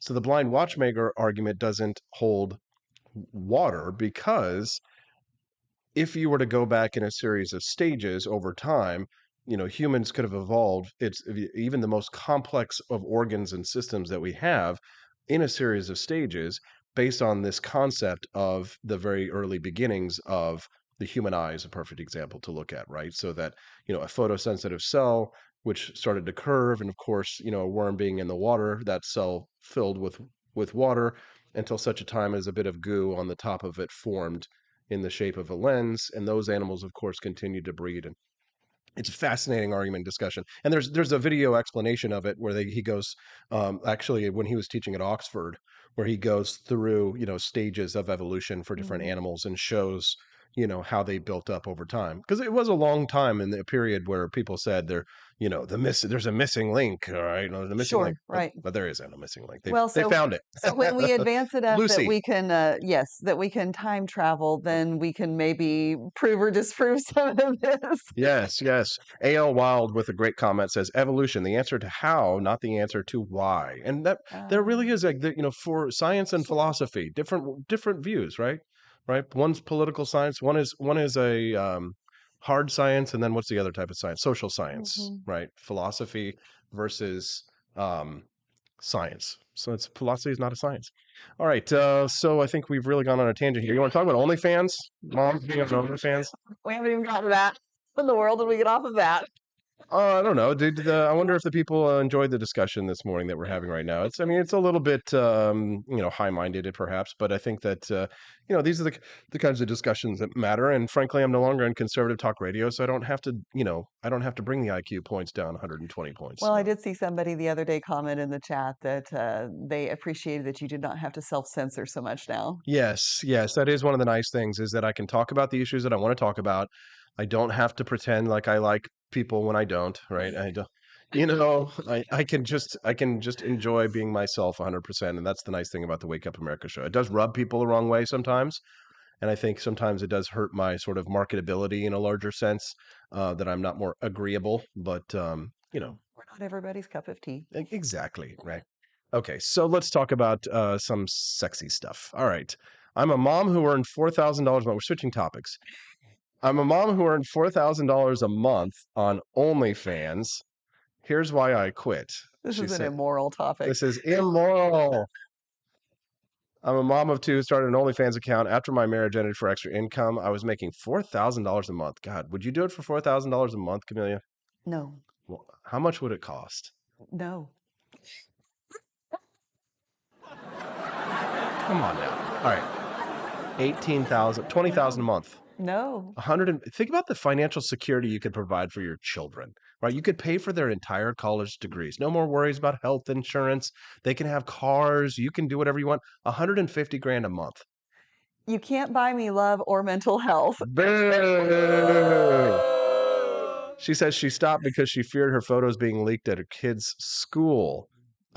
Insider Magazine says OnlyFans is actually perfect for moms. I felt I was already running a risk by having an OnlyFans page. It didn't matter how much, stop laughing, Nathan, how much it benefited my life financially. People look down on women who do any kind of adult entertainment work. That's true. Do you look down on them, Camellia? I don't. You said you don't look down on Christians, so. I don't even think about them. You don't, but you don't look I down. think it's a smart and wise life decision or course in life. No. But is it better? Isn't it better than like being, what if like you have no skills, you have nothing else. You're a stupid, dumb, smoking hot chick, and you've got 3 kids and you've got no job and no other way of earning money. You got to stay home to take care of the kids. You can go into the bedroom by yourself and take some pictures and dirty it up and then provide for your kids. I mean, I was young. I needed the money. I guess you got to do what you have to do to survive, but there's almost always another option. But historically, sometimes that's been the only option for some women. Yeah, that's true. She says, in many ways, running an OnlyFans page is the perfect job for a mother. I created content at home while the kids were at school. I could take off time when I needed it. I was able to pick up my children after school instead of forcing them into some daycare program. If they were sick, I could stay home with them. I even had enough free time to volunteer in their classroom. The money I earned helped our lives immensely. She says, I think the vast majority of moms with OnlyFans are like me, doing this to better their kids' lives, but it's a challenging way to support your children because of stereotypes and stigma. OnlyFans, is it better or worse than being a stripper? Oh. Isn't that a good question? What? Is it different? Yeah, because if you're a stripper, then only the people who are in the strip club can see you. If you're on OnlyFans, then the world can see you. So I don't know how old her kids are, but I did notice that she said that she became concerned about about her son who's in high school. Mm. And I'm just saying that, if you have kids in their school age and, you could, and especially if one is in high school, you could probably go get a different kind of job. You say that, but yeah, and I agree with you. But Jamie Marie Pope says that she tried to talk her husband into doing the foot fetish page to fund her campaign. Jamie? Sadly, although he did buy dinosaur toe puppets, he never actually made it happen. I got dinosaur toes myself, actually. Well, you better be careful, Jamie Marie, because, conservative Louisiana, that might not go over too well. Yeah, I wouldn't think so. Boy, Louisiana is a different state. Suddenly we start talking about sex and OnlyFans, and the view count sure jumped. Nice to see. Good morning, everyone. We're talking about OnlyFans. So I guess, stripper versus OnlyFans, take your vote. Everybody vote in the chat. Stripper versus OnlyFans, which is worse? Well, stripper is probably less risky, I guess, when you put it in terms of, where it goes. Right, but you have to go out of the house. You may not necessarily be able to take care of your kids. There are some benefits to OnlyFans, right? But here's the thing. So now here she continues on. The mother says that the risks began to outweigh the benefits. She says she didn't make content when the kids were home, and she didn't speak or stream with her subscribers. She kept the life a secret from everyone, especially her kids. She said that nobody would ever find out about the page. Besides, her videos and photos were paywalled, but then the leaks started. Content was stolen and uploaded to free sites for anyone to see, which of course happens. Moms were getting doxxed and lost their day jobs and even custody of their kids in some cases. Wow. A mother was banned from volunteering at her kid's school because of her OnlyFans, and another OnlyFans mom was banned from attending her kids' games.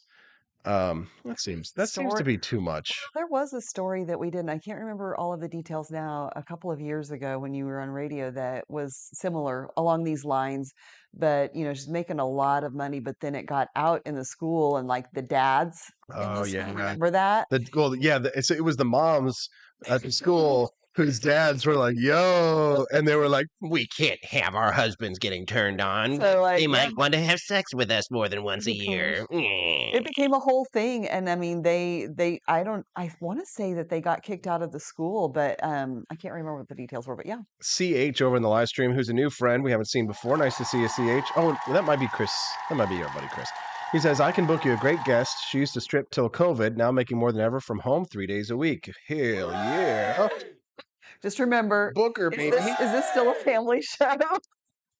Well, it is. I would say it's a PG-13 show, Okay, all right, 13 and up, right? So the content does get a little blue sometimes, a tad bit body, and usually I try and... Body is such a great word. I love the word body. It's very Calvin Coolidge-esque, right? This is not B-O-D-Y, by the way, people. Right. And, speaking of Calvin Coolidge, by the way, did you get your copy of the book yet? No, it was scheduled to come Friday, but then I got a notice yesterday that it'll be there today. Oh, yes. So when I get home tomorrow night, it will be there. So Steffi and I got our copy yesterday, and it's awesome. It looks great. So I might have to bring it. I'll try to remember to bring it back with me Saturday so that we can get an autograph. I gotta like buy. I'm gonna buy some gold and silver markers that I can use to autograph them with. But Stephanie and I are super excited. Our very first book. My whole life I've wanted to publish a book, and I always thought I would write some high-minded, kind of thing. But you know, at the end of the day, I said to myself, let's just do this. And we wouldn't have been able to do it if it weren't for artificial Right. intelligence. Yeah. We couldn't have afforded to hire an artist for thousands of dollars to make the kind of pictures that we want. And so, Steffi put together the script, the text, the written text, and we did use ChatGPT to kind of generate some of it, but we had to like double, triple check Oh because yeah. some of the stuff was not true. And at the end of the day, we were like, damn, we just need to write this ourselves because it's just, what we could come up with was way better than what AI did. And so, but when it came to the art for Calvin, it's good. It's real good. And there's little like things here and there that you could kind of nitpick at and stuff, but we're talking about 2 to 8 year olds. So there really just aren't many Calvin Cool books, children's books for Calvin Coolidge. And the thing is that typically people who are of our mindset, they're not like you and I, they're very dry, right? Right. They don't wear pink shirts and talk about OnlyFans, right? They're nerds who write economics and history books. So this is a way to sort of, I don't know, to add some color Right. to a viewpoint that I think is underrepresented in our society. Well, and I think that's something that jumped out to me about it is because I have a hard time getting rid of books, and I have daughters, and so I still have bookshelves full of children's books. I've tried to weed them out and keep the ones that I would want to maybe like keep for keepsakes or pass on. But most of the ones, and since I've also homeschooled, I have a lot of educational material too. Most of the books about presidents or history or things like that they're just kind of really dry. They're not very visually interesting for the most part. So something like this, I think, is different, and I think it will be attention getting, and people will like it, and especially something that's for younger children too. Yeah, and adults, because the whole concept of the book is how do you be a boss without being bossy? Hmm. The idea is because of history, we always judge great presidents and great leaders by what wars they oversaw Right. or how many laws they managed to get signed into, bills they managed to get signed into law and all this. But Calvin Coolidge was different, right? He used the veto power. He minded his own business. He wasn't all about the spotlight, kind of the opposite of pretty much any president that we see today. And he also balanced the budget, and he cut spending, and he cut taxes, and he did the things that people nowadays just would be gobsmacked, right? The most conservative president that we've had, and I guess it's 100 years since it's 120. Let's see, 2023, the Roaring Twenties. So 100 years ago was the last time we really saw a conservative president who did what we claim to believe in. And there's a million George Washington kids books, a million Oh Thomas yeah. Jefferson kids Yep. books. There might only be one Calvin Coolidge kids book, and you can get it by visiting apforlibertyshop.com. There's a link at the very top of our website. It'll take you off to Amazon, but while you're at the shop, you might as well check out some of the other products because have you seen some of the new merchandise I've been creating at AP for Liberty Shop? Have you seen that? What's in the last few days? Oh, dude, I've created some awesome new stuff. So Old Man Liberty is what we call him. Okay, I did see some of that on social media, I think. Yeah, with the new synthwave style. That's all the Wake Up America show stuff. Phone cases, T-shirts. We got taxation smells like theft candles. So while you're there checking out the Calvin the Coolest President, it's going to take you off to Amazon to get the book. But check out some of the other items that we have there at apforlibertyshop.com because we really have been working hard on building out our merchandise and making it so much better. Allie O'Neill says the Tuttle Twins history book is very fun and interesting too. Yeah, a lot of cool children's books for our belief systems. I bought the Tuttle Twins series even when they were my daughters were really probably a little too old for them, but I think they've got a series that they put out for teens too. And this is what we've been talking about. This is what conservatives and libertarians need to be doing is getting into the arena of publishing and arts and books and all of those kinds of things, because especially for children, Yeah, for sure. thinking about, that video about the 1619 Project. Holy cow. I know. A kid looks at that and they think, oh, that sounds neat. That's It's cool. entertaining, whatever. Yeah, America's a And it's like, racist nation. it's going into their brains and they don't even realize it. So we need to be countering that. Yeah, for sure. And so definitely check that out. Get your copy at apforlibertyshop.com. Click on the link. It'll take you over to Amazon. You can get it paperback or you can get it in Kindle. Highly recommend that you check it out today. John Knox over in the live stream says, he's quoting Ronald Reagan, a nation that cannot control its borders is not a nation. Was that before or after he gave amnesty to millions of illegal immigrants?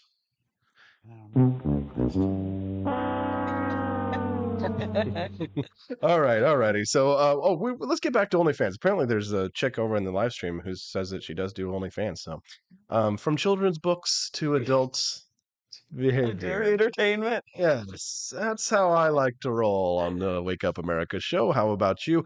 I saw a lot of people saying that being a stripper was worse than being on OnlyFans. So, yeah, really tough to segue there, but In one way though, if it's a strip club, like it's in your community. Right. So those are people that you may actually you might not run get, into. you probably won't get blackballed from showing up at your kid's soccer practice like these are. I mean, isn't it amazing though how much like people like we like despise and denigrate and cast out people from our society that do something like that? Because here's the thing, it's not like there's no demand. The women are providing the supply, but we don't It's absolutely hypocritical. And based on there's a uh, demand for it. This goes back to the double standard between men and women. You can talk Yes. about what men want and what women want all Yes. day long. If a woman does it, she's looked down on. But if a man does it, it's totally different. Well, conservatives are meant to be that way, but it doesn't want to marry one.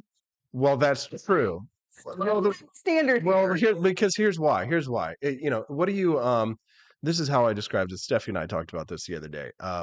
If you had like it's like the difference between a key and like a lock, right? If you have a key that opens up many different types of locks, what kind of key? What do they call them? What kind of key is that? What do you call that? There's a name for that. What? A skeleton key, but there's also another word for it.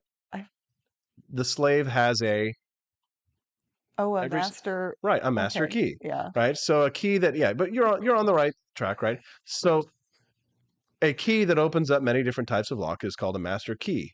What do you call a lock that is opened up by many different types of keys? A shitty lock. Put a name for that? Yeah, it's a shitty lock, right? So I think that's why. I mean, that's just a simple metaphor to explain. But women are supposed to be virtuous and promiscuous, and not promiscuous, and hold themselves back. Right? They are. You're supposed to, because you have so much more invested in the reproductive process than men. Sure. Some double standards exist for a reason, and one of the reasons why female promiscuity is not as acceptable as male promiscuity is because the consequences of female promiscuity are much higher than the consequences of male promiscuity. Right. And so, venereal disease, call it whatever you will, but we're really getting dirty here today. But Monkeypox. Monkeypox, right? Things like that can really do a lot of damage to a woman's biology and harm her potential future procreative possibilities. So that's why that double standard exists. And if that double standard exists, then we can also acknowledge that on the other side, the double standard is that for that same reason, men are disposable. Men are considered disposable by conservatives. Men are considered disposable by progressives, and they're considered disposable for different reasons. Right.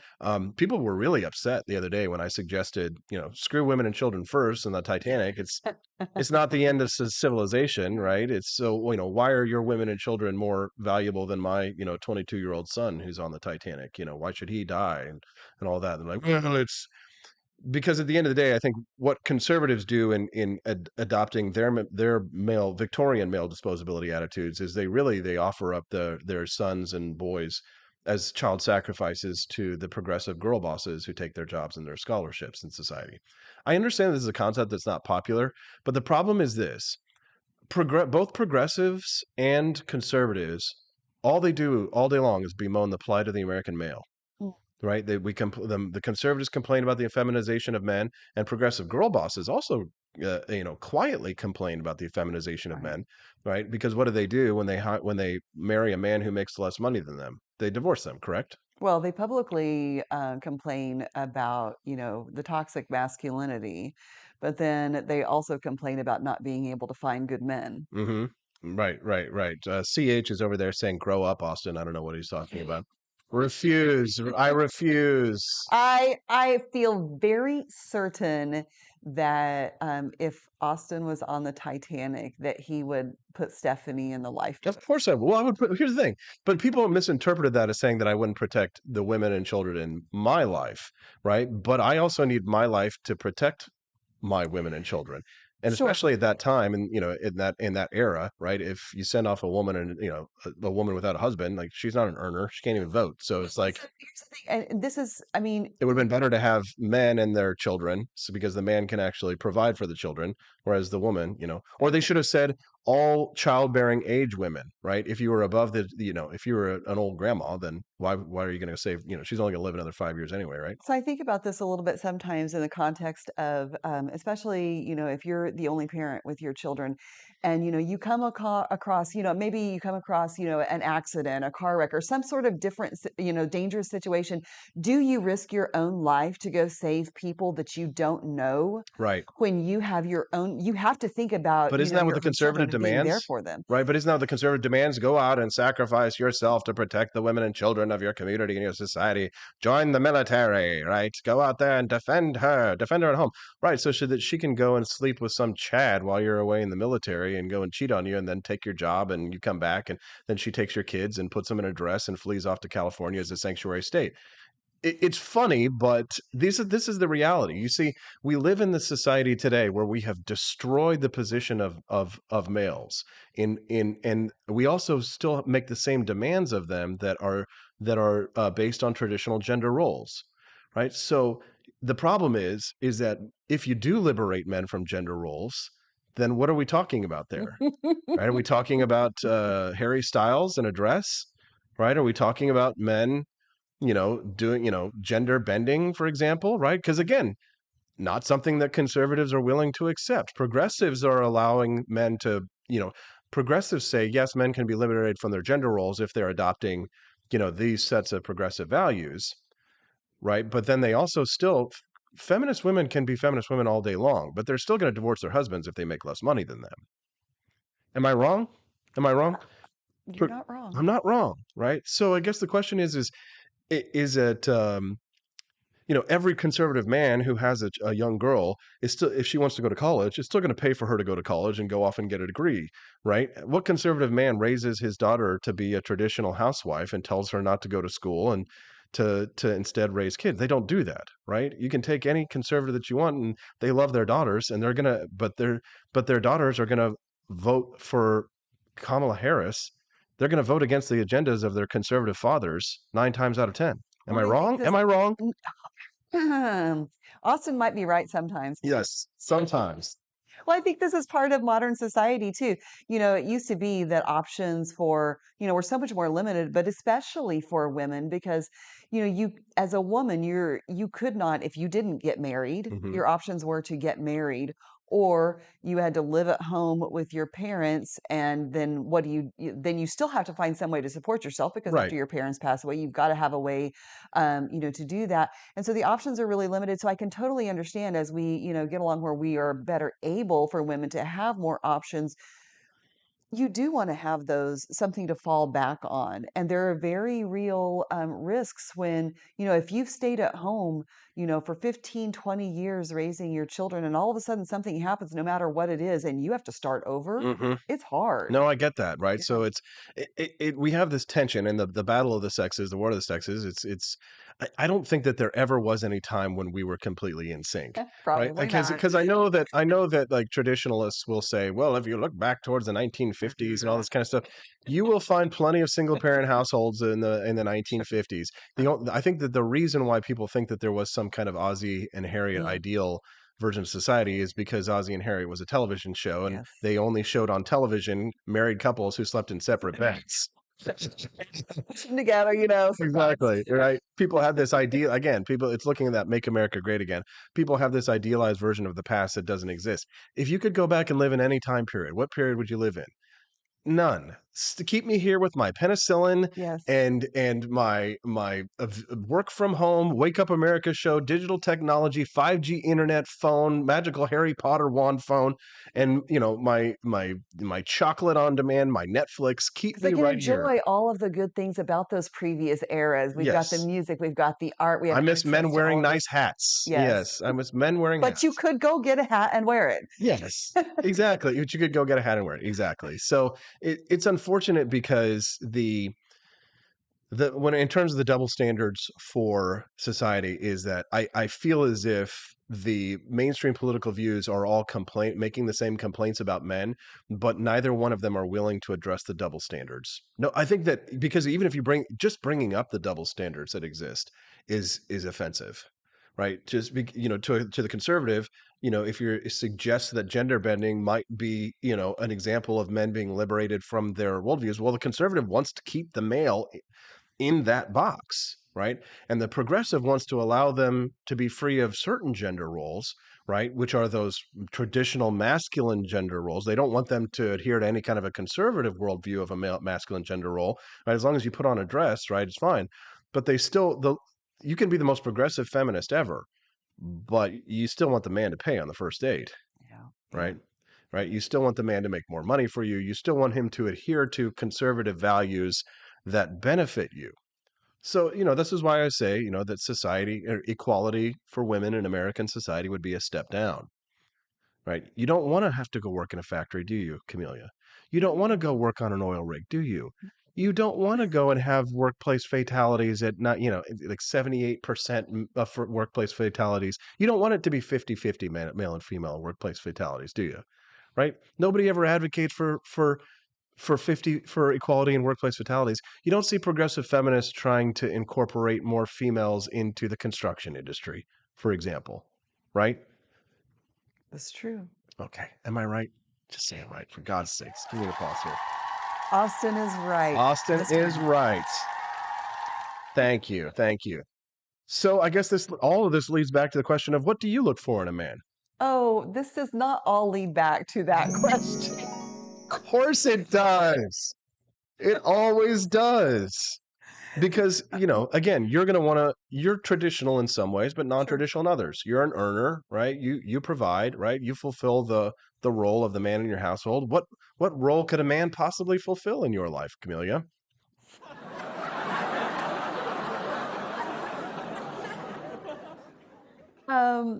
I think that, oh, God, I can't believe you're asking me this. See, that's the thing is it's kind of like. Okay. So I think that everybody, and when we talk about incel culture and when we talk about, women these days, I think everybody is desperate to find somebody to love. And I get that. We all have that innate human desire to have somebody to love us, to care for us, and not just like your mom and dad or your kids or whatever. What can a man offer you, Camellia, that you don't already have? So, because you've got it all.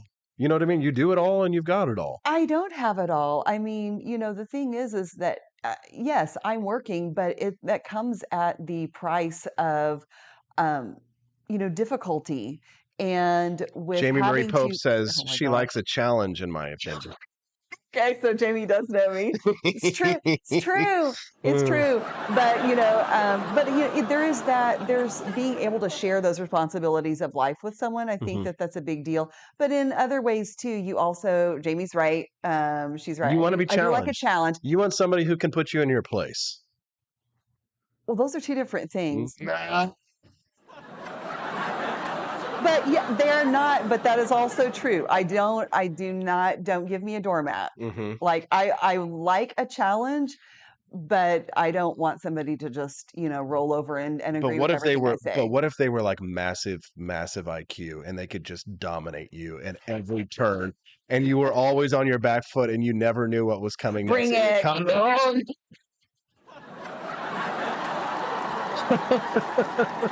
Get me in so much trouble. I know. I'm getting myself in trouble. I see them yelling at me over there. I see they're mad. I don't know if they can hear us even when we're laughing so hard. They say that it cuts out, but I did cut off the mic. Let us know if now you can hear the laughter and all the kind of stuff, because I messed with the microphone. So, oh boy, big challenge. Jacob Champion over there. He must be like 10 minutes behind on the conversation. He says stripper is worse, physical contact, than Onlyfans. Oh, okay. Well, true. Yeah. There we go. That's a good one. What a stupid son of a bitch.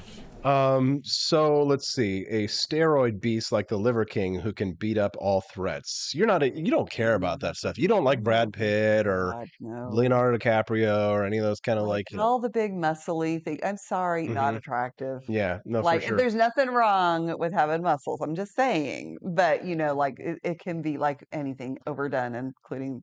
Does he have to have a big. I like chickens. Yeah. Here. Reginald the Rooster. I think that Good, Reggie. I think we've had a good show today. We It's didn't. debatable. I think it's been a little weird. Yeah. It's been highly offensive Yes. Well, in many ways. Somebody asked me when I'm in here, is like, what are you guys been talking about? Like, I don't know. Probably like there's a plan and it goes off the rails eventually. Yeah. So let's just recap today. What did we talk about? We talked about Nikki Haley, and she can't win because she's not white. And then we talked to Vince Dao, and we had to sort of that was the best part, like the cultural. I really think that's what's kicked everything else off that went off the rails. Yes, cultural diversity and integration and assimilation, and not being a hyphenated American. There was a lot to learn there. Yeah. And then you and I went off into some philosophical tangents, of which in which case I saw that they were the commenters were really upset by some of the things we were saying there. So listen again, like Camelia says, we have lots of friends who are evangelical, conservative Christians. It used to be that people like ourselves would just either didn't exist in people's circles, or we weren't as vocal as we used to be. So people, and of course when you're a believer, just having someone around who's not a believer is offensive by just virtue of you existing. But we're here, we're queer. We are not queer. We are a little queer, though, right? A little odd. Depends on which definition of queer, not LGBTQ queer. I just want to say that, I had just told somebody the other day that I get frequently asked to run for office, and that's clearly never going to happen now. Not that I was planning to anyway, but it's possible now. We've ruled that out. Yeah, I think I'm probably done with my whole running for office, but you know what? We'll leave that to people like Jamie Marie Pope. All right, we'll do that. Okay, before we let you go, don't forget, get your copy of Calvin, the Coolest President. Make sure that you get your children's books. A great way to teach your kids how to be a boss without being bossy. Great leaders like Calvin Coolidge are the reason that freedom still exists in some form or another today. Check it out at many fine bookstores. Actually, just Amazon.com. It's not going to be at your local bookstore. Self-published. Check it out at ap4libertyshop.com. And if you haven't seen some of the new awesome products that I've created over at ap4libertyshop.com, if you haven't visited the shop in a little while, check it out today. As soon as the show is over, head over there right now, ap4libertyshop.com. Check out Old Man Liberty designs. Check out my new Murray Rothbard, The State is a Gang of Thieves writ large sweatshirt. We're going to continue. Just writ large. Writ large, I love that. Writ large is good. I'm going to use that one. I don't care if it's pretentious. The State is a Gang of Thieves writ large Murray Rothbard shirt. It's awesome sweatshirt. We'll continue to add new products and designs. If you're not shopping at the AP for Liberty shop, are you really a member of the Cantina crew? For God's sakes. Camellia, say goodbye. Goodbye. Wave around Happy that. Thursday. Wave your cock around. There it is. All right, we'll see you tomorrow. Happy Friday. We'll see you tomorrow on Family Friday on the Wake Up America show at wakeupamericashow.com. I'm Donald Trump, and I...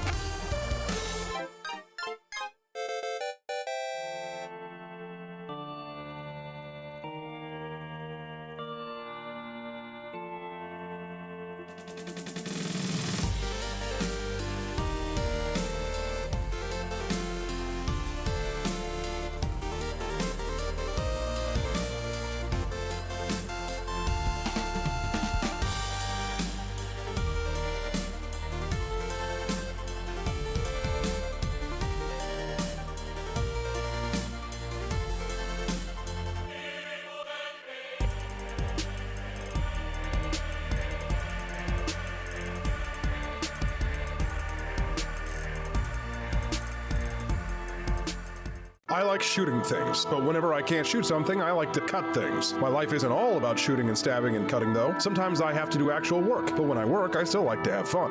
And there's nothing less fun than trying to cut with a crappy knife. Thankfully, from the ancient sect of Christian knights, who also loved cutting and stabbing, comes a new implement that has received my personal blessing, the Templar knife. Like the ancient sword of Excalibur, you don't choose a Templar knife, it chooses you. You just decide what kind you want on the website first, however, and then order it online, and then it chooses you. The Templar knife comes in a variety of shapes shapes. As a man of culture and taste, I have decided I will never use a terrible knife again. And thanks to the inspiration provided by this excellent product, I have decided to launch a new crusade against anyone using less than superior knives. Join me, brothers and sisters, by visiting uppercuttactical.com/pages/Templar-knives. That's a lot of slashes. For that, you'll need a Templar knife. For 10% off, use code AP for Liberty and join me in a quest for glory, for liberty, for Christendom, for the Templar knife. Get yours today. Fire.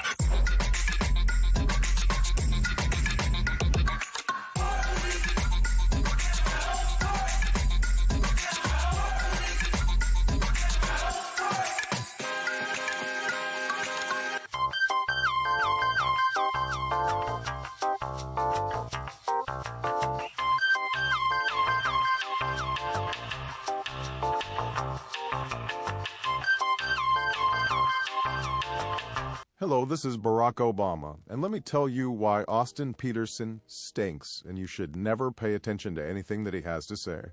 First of all, he's a libertarian, and we all know libertarians are idiots. They don't realize how important government is to everything that we do.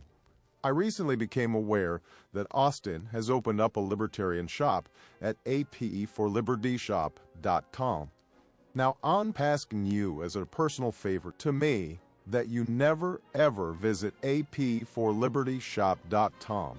With all of the great Liberty merchandise there, the last thing that we need to do is to get people spreading this message around the country, because then they might start thinking that they don't need government. And that's the last thing that good Democrats like us want. So if you love democracy, like me, and hate freedom, then don't visit AP for Liberty Shop. Like I said, whatever you do, do not visit apforlibertyshop.com.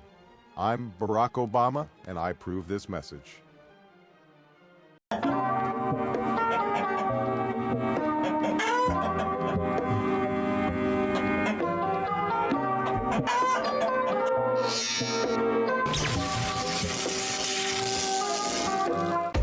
Want an engaging website to boost your business? You're just a click away from 5-star Fiverr talent. Hundreds of freelancer skills like web design. Head to Fiverr.com today and get something started.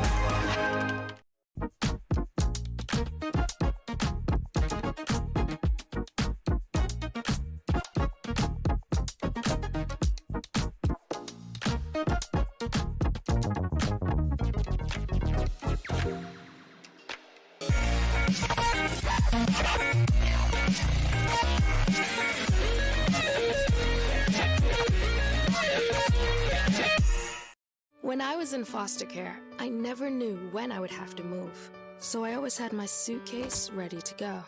Then one day, I was adopted. My new parents opened their hearts and home to me. My parents cook my favorite breakfast for me every morning. My parents take me on trips I never thought I would go on. They gave me a home and an even better reason to use that suitcase. My parents aren't perfect, but they're perfect for me. I